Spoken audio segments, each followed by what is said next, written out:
Okay, sige. Okay. Kwento ko lang yung experience ko. The first time na tinuruan mo ko, yun yung legs, 'di ba? So, after that day na sumakit talaga siya. Pero nung ginagawa ko na yung program on my own, after a few weeks, hindi ko na nararamdaman yung pain afterwards. So, anong explanation dun? Again, tama yung naramdaman niya. A good workout, ang basis niya kung naging effective yung workout mo is there's pain kinabukasan dun sa target area.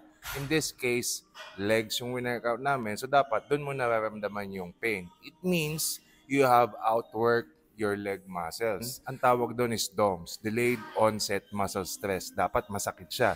Ibig sabihin, it's recovering. Kumakain siya ng fats, lumalaki yung muscle, therefore maganda yung workout. That's a good indicator. Ngayon, after a certain time, ang sabi mo, ginagawa mo siya on your own, hindi na siya sumasakit. It means the muscle has developed na yung sinasubject mo sa kanyang demand, kaya niya nang isupply. So, what's the next step pag ganito yung naramdaman mo? This is called the plateau. Pag nag-plateau na siya dun sa ganung workout. Ang gagawin, you have to design another program para mag-progress lalo kung ano man yung muscle na tina-target mong i-improve.